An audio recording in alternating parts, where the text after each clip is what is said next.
పిల్లలకి స్కూల్ పాఠశాలైతే పేరెంట్స్‌కి స్కూల్ పేరెంట్స్‌శాల. నమస్కారం. జూలై 25వ తారీఖు నుంచి శ్రావణ మాసం మొదలవుతోంది. అయితే మొదటి రోజు శుక్రవారం నాడొచ్చింది. మొదటి తారీఖే అంటే మొదట శుక్రవారమే మాసం మొదలైంది. తర్వాత నెల చివరన వచ్చేటువంటి అమావాస్య రోజు కూడా పర్వదినమే. అయితే ఈ నెలంతా రకరకాల పర్వదినాలు, పూజా విధానాలు చాలా జరుపుకుంటాం మనం. ఈ పర్వదినాల్ని ఒక లైన్‌గా గుర్తుపెట్టేలాగా ఒక ప్రత్యేకంగా చెప్పాలని ఈ వీడియో చేయబోతున్నాం అనమాట. మొదటి రోజు మనకి 25వ తారీఖు శ్రావణ శుక్రవారం పాడ్యమి నాడు వరలక్ష్మి వ్రతం 8వ తారీఖు అంటే తర్వాత వచ్చే వారాల్లో చేసుకోలేని వాళ్ళు ఎవరైనా ఉంటే ఈ రోజును కూడా శుక్రవారం అంత విధానంగా చెప్పబడకపోయినా కూడా అవకాశం లేని వాళ్ళు చేసుకోవచ్చు. లేకపోతే సాధారణ లక్ష్మీ పూజ చేసుకోవచ్చు మొదటి శుక్రవారం. తర్వాత శనివారం 26వ తారీఖు శ్రావణ శనివారం చాలా విశేషంగా విష్ణువారాధన చేసుకుంటాము. చలిమిడి దీపారాధన చేయొచ్చు. 27వ తారీఖు ఆదివారం లేదు. 28 శుద్ధ చవితి సోమవారం నాడు మనం శివారాధన చేసుకోవచ్చండి. రుద్రాభిషేకం ఏదైనా చేయించుకోవచ్చు. ఇంట్లో పరమేశ్వరుడు ఉండే అవకాశం ఉంటే అభిషేకం చేసుకోవచ్చు. శివాలయ దర్శనం చేయొచ్చు. ఏ శివారాధనకి ఏ రకమైనదైనా కూడా మనం ఈ రోజున చేసుకోవచ్చు. తర్వాత శ్రావణ మంగళవారము 29వ తారీఖు వచ్చింది. ఆ రోజు శుద్ధ పంచమి కూడా. పంచమిని నాగపంచమిగా ప్రత్యేకంగా చెప్తారు. ఎవరెవరికి ఈ పంచమి చేసే విధానం అలవాటు ఉంటుందో వాళ్ళు ఈ రోజున సుబ్రహ్మణ్య ఆరాధన చేసుకోవచ్చు. ఎక్కడైనా దేవాలయాల్లో జంట సర్పాల ప్రతిమలు కనిపిస్తాయి, నాగ ప్రతిష్టలు జరుగుతాయి. ఆ నాగ ప్రతిష్ఠ ఉన్న చోట కూడా పాలు పండ్లు అవి సమర్పించుకోవచ్చు, అభిషేకం చేయించుకోవచ్చు. సర్పాలకు సంబంధించిన నవనాగ స్తోత్రము అట్లా ఏదైనా అది అలాంటిది కానీ, తర్వాత మన ఉదంకుడి నాగస్తోత్రం కానీ, సుబ్రహ్మణ్యాష్టకం కానీ ఆ రోజున పఠించవచ్చు. దాంతోపాటుగా శ్రావణ మంగళవారం మంగళగౌరి నోములు చేసుకునే వాళ్ళు ఈ రోజున మొదలు పెట్టుకోవచ్చు. దీంతో పాటుగా మనం మామూలు వాళ్ళందరూ కూడా మనకు పంచమి లేదు, మంగళగౌరి నోములు లేవు, అయినా కూడా ఇది పర్వదినం కాబట్టి ఈ రోజున గౌరీ ఆరాధన చాలా విశేషమైన ఫలితాన్ని ఇస్తుంది.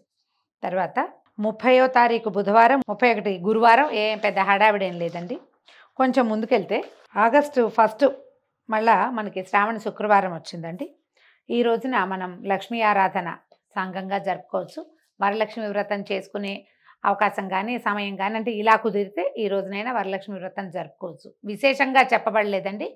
అవసరం ఉండి ఇంకా వేరే దారి లేనప్పుడు ఈ రోజున చేసుకోవచ్చు. లేకపోతే లక్ష్మీ ఆరాధన విశేషంగా మంచిది. శనివారం నాడు మళ్ళీ శ్రావణ శనివారం వచ్చింది. ఆ రోజున మనము 2వ తారీఖు విష్ణువారాధన చేసుకోవచ్చు, చలిమిడి దీపారాధన చేయొచ్చు, విష్ణువాలయ సందర్శనం చేయొచ్చు, విష్ణు సహస్రనామ పారాయణ కూడా విశేషంగా చేసుకోవచ్చు. 3వ తారీఖు ఆదివారము పెద్ద హడావిడేం లేదండి. 4 మళ్ళీ శ్రావణ సోమవారము. ఈ రోజున విశేషంగా మనం శివారాధన జరుపుకోవచ్చు. 5వ తారీఖు శ్రావణ మంగళవారం, దాంతోపాటుగా శుద్ధ ఏకాదశి కూడా వచ్చిందండి. మంగళవారం నోములు చేసుకునే వాళ్ళు మంగళవారం నోములు చేసుకోవచ్చు, లేదా గౌరీ ఆరాధన జరుపుకోవచ్చు. మామూలుగా నోములు లేని వాళ్ళు ఈ రోజున శుద్ధ ఏకాదశి కాబట్టి ఏకాదశి నాడు ఉపవాసం ఉండి బుధవారం ద్వాదశి నాడు ద్వాదశి పారణ చేసుకోవచ్చు. ఈ విశేషమైన మాసాలలో విష్ణువారాధన కూడా విశేషంగా చెప్పబడింది శ్రావణ మాసంలో. ఈ మాసంలో ఏకాదశి ఉపవాసం చాలా మంచిది. తర్వాత 7వ తారీఖు గురువారం, ఏం హడావిడి లేదు. 8వ తారీఖు శుద్ధ చతుర్దశి పౌర్ణమి ముందు వచ్చేటువంటి శుక్రవారం కాబట్టి ఈ రోజున సాంగంగా వరలక్ష్మి వ్రతం చక్కగా జరుపుకోవచ్చండి. ఉదయకాలం వరలక్ష్మి వ్రతం చేసుకుని సాయంకాలం లోపల వాయనాదులు అమ్మవారికి నివేదన చేసిన అన్ని రకాల పదార్థాలని మనం వాయన రూపంలో ప్రసాద రూపంలో పంచిపెట్టుకోవచ్చు. విశేషంగా శనగలు, చలిమిడి, రవికల బట్టలు, కొబ్బరికాయలు, పువ్వులు, పళ్ళు, గాజులు ఇలాంటివి ఏవైనా సరే మనం తాంబూలంగా ముత్తైదువులకు సమర్పిస్తే మంచి ఫలితం లభిస్తుంది. వరలక్ష్మి వ్రతం జరుపుకుందాం. తర్వాత 9వ తారీఖు శనివారం, శ్రావణ శనివారం విష్ణువారాధనకి మంచిది. దాంతోపాటుగా ఈ రోజున పౌర్ణమి కూడా వచ్చింది కాబట్టి పౌర్ణమిని జంధ్యాల పౌర్ణమి అంటాం, రాఖీ పౌర్ణమిగా చెప్పబడుతుంది. ఈ రోజున జంధ్యాల ఉపనయనం అయిన వాళ్ళు, తర్వాత జంధ్యాల యజ్ఞోపవీతం ధరించే వారంతా తమ తమ యజ్ఞోపవీతాలని మార్చుకుంటారు. ఈ ఉత్తరాయణ పుణ్యకాలంలో ఈ సంవత్సరంలో ఉపనయనం అయిన వటువులందరికీ ఉపాకర్మ, శ్రావణ ఉపాకర్మ అని ప్రత్యేకంగా చెప్తారు. ఈ ఉపాకర్మ విధానాన్ని జరుపుకోవచ్చు. ఈ రోజున హయగ్రీవ జయంతి కాబట్టి హయగ్రీవోత్పత్తి అని చెప్తారు. హయగ్రీవోత్పత్తి కాబట్టి మనం ఏదైనా చదువుకి సంబంధించిన ప్రయత్నం ఏదైనా ఉంటే ఈ రోజున చేసుకుంటే మంచి ఫలితం లభిస్తుంది. తర్వాత 10వ తారీఖు బహుళపాడ్యం వచ్చింది. ఈరోజు హడావిడేం లేదండి. 11వ తారీఖు మళ్ళీ సోమవారం, శ్రావణ సోమవారం విధిగా శివారాధన చేసుకోవచ్చు. మంగళవారం శ్రావణ మంగళవారము ఈ రోజున ఇంకొక విశేషం ఏంటంటే మంగళవారము బహుళ తదియ 10 గంటలకే వెళ్ళిపోతుంది. మంగళగౌరి వ్రత విధానం జరుపుకునే వాళ్ళు అది జరుపుకోవటం, సాధారణంగా చేసుకునే వాళ్ళంతా గౌరీ ఆరాధన చేసుకోవచ్చు. దీంతోపాటు ఈ రోజున సంకటహార చతుర్థిని కూడా విశేషంగా జరుపుకుంటారండి. ఈ సంకటహార చతుర్థి చేసుకునే వాళ్ళు 12వ తారీఖు రౌండప్ చేసి పెట్టుకుంటే ఆ రోజున మనం సంకటహార చతుర్థి కూడా విధిగా జరుపుకోవచ్చు. తర్వాత 13 బుధవారం ఏం హడావిడి లేదు, 14 గురువారము ఏ హడావిడి లేదు, 15వ తారీఖు మళ్ళా సప్తమి వస్తుంది మనకి.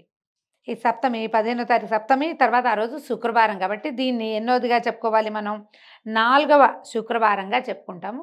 ముందు వారాలలో లక్ష్మీ ఆరాధన కుదరకపోయినా లేదా ముందు వారం వరలక్ష్మి వ్రతం మనం చేసుకోలేకపోయినా ఈ రోజున వరలక్ష్మి వ్రతాన్ని కూడా జరుపుకోవచ్చు. తర్వాత 16వ తారీఖు అష్టమి నాడు మళ్ళీ శ్రావణ శనివారం విశేషమైన విష్ణువారాధన. తర్వాత ఏదైనా పానకం చల్లమిడి వడపప్పు లాంటివి విష్ణువుకి నివేదన చేసుకోవచ్చు. మేము ఇళ్లలో ఉన్న పద్ధతులను బట్టి, లేదా చేయదలుచుకుంటే విష్ణువారాధన చేయొచ్చు, చలిమిడి దీపారాధన కూడా చేసుకోవచ్చు. దేవాలయ సందర్శన కూడా చాలా మంచిదే. 17వ తారీఖు ఆదివారము ఆ రోజు హడావిడేం లేదు. 18వ తారీఖు సోమవారం నాడు మళ్ళీ విశేషంగా శివారాధన, దేవాలయ సందర్శనం కానీ, రుద్రాభిషేకం కానీ, ఎవరికైనా బ్రాహ్మణులకి ఏదైనా దానం ఇవ్వదలుచుకుంటే బియ్యము, కందిపప్పు లాంటివి కూడా దానం చేసుకోవచ్చు. దానికి కూడా ఇది చాలా మంచిది.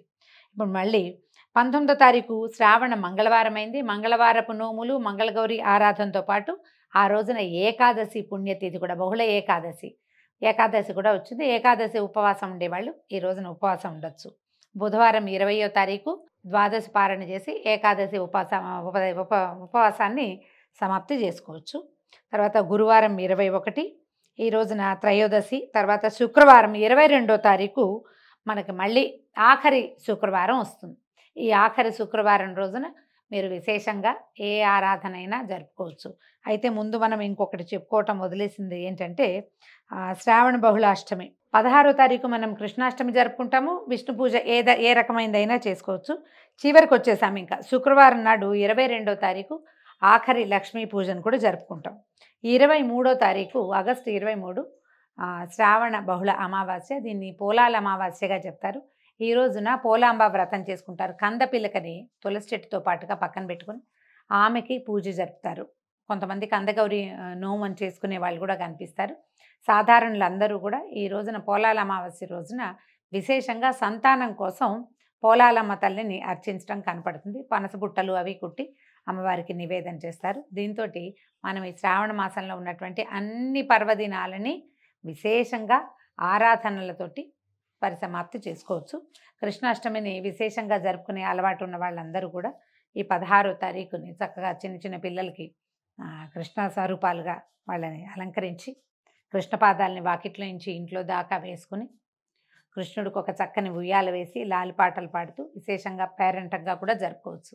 ఈ మంగళవారాలు, శుక్రవారాలు, తర్వాత ఈ ఉన్న మిగిలిన పర్వదినాల్లో కూడా విశేషంగా వాయన దానాలు, తాంబూలాదులు కనుక ఇచ్చుకుంటే మంచిది. సంతాన సౌభాగ్యాలకి మంచి ఫలితం లభిస్తుంది. అంటే సంతానం వృద్ధి అవుతుంది, సౌభాగ్యం వృద్ధి అవుతుంది.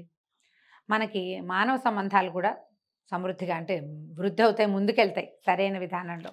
కాబట్టి ఈ నెల రోజుల పర్వదినాలని ఒక పండుగలాగా ఆనందంగా, కోలాహలంగా, గొడవలు, కొట్లాటలు, ఇబ్బందులు లేకుండా ముందుకు తీసుకెళ్దాం. నమస్కారం.